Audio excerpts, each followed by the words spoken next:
Check, check. Everyday Superpower signing in once again for a tidbit. Never put trust in friends. Law number 2, right? Never put trust in friends. Well, why? Why? They're my friends. I should be able to. Alright? There tends to be a pendulum that swings from naivety to pessimism. Alright, unfortunately there's no positive common ground, but one is naive up until the point where maybe they experience enough suffering from putting too much trust in whom they believe are their friends, right? You get to know somebody, you jump into communication, positive communication, maybe even establish a business relationship to some degree, and then suddenly you may consider them your friend, or at least, it's good, isn't it, to have loads of friends. When we're younger, having loads of friends, having loads of, Facebook friends, MySpace friends, popular in school, all this and that, it's a good thing, right? But the butter's spread very thin. There's no real concentration or consistency or power within those whom you are dealing with. Purely is, you can't deal or delve into the real substance of these partnerships if you know and are friendly with 100 million people as opposed to 2, 3, 4, 5, one person. You know where I'm coming from. So don't put too much trust in friends. Now, we talk about this in regards to you not really knowing who these people are, first and foremost. You don't know the dark aspects of their character or the conflicting aspects of their character unless you really do know them, and unless you really have established such a realistic communication that you know each other inside and out. But let's be real, it comes rare. And when we refer to having a friendship group and a circle of 1, 2, 3 or 5 people, then we can start to consider it a little more realistic. But then you have to get into what we are going to get into. So let's consider that we make friends with someone. I just meet someone now. Hi, how are you? Yo, we got so much in common, right? Friendship, familiarity, brilliant. We're on the same path. That's brilliant. This is someone I'd love to be friends with. Now, let's say 5 years down the line, I run into a stroke of luck. Because it's always luck, right? We always say it's luck. It's always lucky. It's never hard work. It's never real, effort that's put into it. It's just good fortune. It's just good luck. Now suddenly you have really established your name in a field. Maybe you've become very wealthy in whichever degree, fame, financial, relationship, you meet the girl of your dreams. Now, what was once even ground with that individual, you have now raised your vibration. You are a step ahead of them. Dynamically, they may perceive you differently now. You were both colleagues, and now you are their superior, you are their supervisor, you are their manager as far as the social dynamic goes. So being friends in the communication might change a little bit more. You see where I'm coming from? Envy sets in, jealousy sets in. We are all humans. Maybe that will happen to me. When I'm speaking to someone and we're on the same path and we're both after the same thing, yes, let's be business partners. Yes, let's build together. Yes, let's try get girlfriends together. Let's go out on nights out and see how many girls we can pull. They start having more success than you. They start going back to girls' houses, collecting numbers, generating this fantastic momentum in the field you wish you had. You're not doing as well. You're both selling t-shirts together, trying to make a great business. It's all fun and games until they start doubling what you're doing, tripling what you're doing, quadrupling what you're doing. They're going to start looking at you like you're doing something wrong. They're going to start looking like you like, I'm in a different world now. I'm in a different place. I could be communicating, and I am communicating with people within this space that can offer me more, that can help me grow more. This person who I've left behind is a little bit of a drag, a little bit of a ball and chain, right? Social dynamics, that's the way it goes, unfortunately.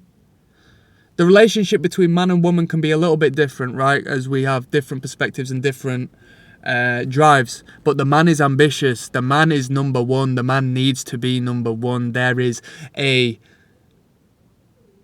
serious space, a void that needs to be filled within the man, within the masculine, that needs them to be number one, to provide for their children, whether or not now, for the future, to provide for their family, to provide for themselves, to survive. Okay? Why do you think men suffer so much as far as mental health is concerned? Why do you think men can't talk about it? Because they're considered weak. They have to be number one. They need it, right? You tell your best friend everything. Let's say, yeah. We're best friends. I'll tell you everything, right? I trust you.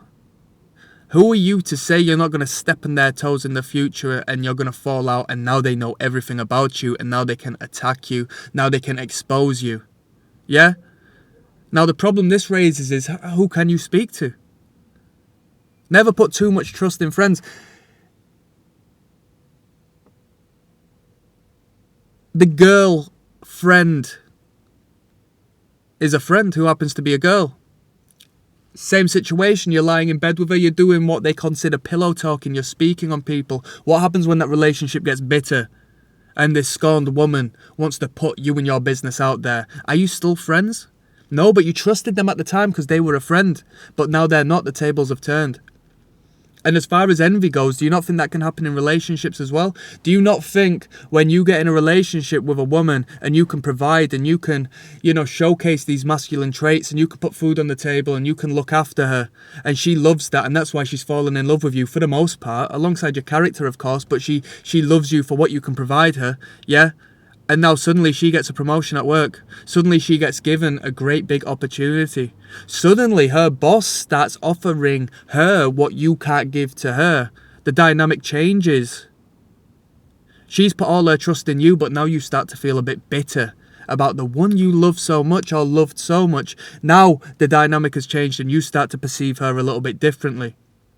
Now don't get me wrong, a man's going to allow that to pump the drive up, pump the ambition. Let's go get it. Let's go get more. But generally speaking, do you think that's the case? No, not necessarily.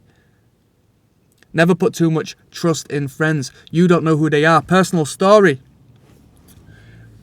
I've known people for years who I have gone out of my way as a naive teenager into a young man, who I have trusted, who I have gone through experiences with, who wouldn't give me anything that I have given them. So I was in the realm of naivety before I went into the pessimistic world, and it took me getting into lots of trouble, whether it be in defending people when I shouldn't have because they wouldn't have done so back, whether it be turning the blinds down and not paying attention when it comes to girls, romantic interests, being around people I trust and friends who wouldn't do anything. You see where I'm coming from? I had a friend, a close friend, somebody who I perceived as a great friend, going behind my back and intervening with a serious relationship I had. And I think it's a necessity to some degree to experience things like this. I don't envy men who haven't had experiences like this, because I think it's a necessity to allow yourself to understand or see a little clearer, or be not to put your shield up, but to be vulnerable to the potential, to push your boundaries a little, to broaden your perspective on the reality of human nature and the men around you, and that things can go west very easily. You have to be very serious. So let's say, hypothetically speaking now, you are in a long-term relationship You are comfortable with your friend being around your partner. Something ends up happening, right? Behind your back. Something develops, something ends up happening, right? No worries. Let's take responsibility. We can't change the outcome of other people. We can only blame ourselves. All right, should have seen it coming. All right, should have known who I was around. All right, yeah, we're men. We take responsibility, right? So that happens. Look what's happened. You've put too much trust in two friends there. Both of them friends have allowed their biological imperative to take over. You're not arguing with someone's choices. You are arguing with this man who has a background, a weak spot. We've spoken about overcompensation in the last video. We've got a man here who's come from a background where he's felt weak. Perhaps his parents have broken up. He's not seen much good in relationships, and now he gets a kick out of breaking up other people's relationships because that's harmed him in the past. So now he can hurt people as he's been hurt, because hurt people, right? Look at the nonsense. It's a reoccurring pattern. Sometimes, yeah? So this happens. Now that biological imperative and this weak-willed individual, because let's be fair, right? We're here educating ourselves, understanding ourselves, looking inside. How many people choose to do that? Not many. Okay? His kick, his biological urge, the sexual satisfaction of allowing desire and the filth of what is wrong to conquer that friendship, to undermine that long-term friendship, that kick that's received is so much more satisfying and important to that individual than what he sees you as. Whereas you've seen differently because there's a power dynamic within that friendship, right? The girl has seen it in the right way. The same way. The girl hasn't had the faith in you, hasn't had the reason to hold on to you, so has taken that interest. Maybe you've had a falling out, maybe you've not shown her the love she's wanted, maybe you've not given her or ticked the boxes she's wanted. Okay, yeah, we're friends, yeah, you're my girlfriend, but somebody else can offer something else. The boss can offer the money for her to act up. Don't put too much trust in friends. You've got a friend who's friends with a mutual friend. They talk about that friend behind their back to you. Do you not think they're doing it to you? About you? Do you not think that's the character you're dealing with? When we speak on narcissists, how does a narcissist get in a relationship with someone, a friendship with someone? They love bomb them. They get in touch with them and they shower them with affection, shower them with this gift of friendship and positivity. Do you consider them your friend at this point? You shouldn't do. Because what's around the corner is something very evil. An enemy showcases themselves as what they are. You understand, you can create that working relationship with opposition. But somebody who is posing as a friend can be very shady, very snaky. Never put too much trust in friends.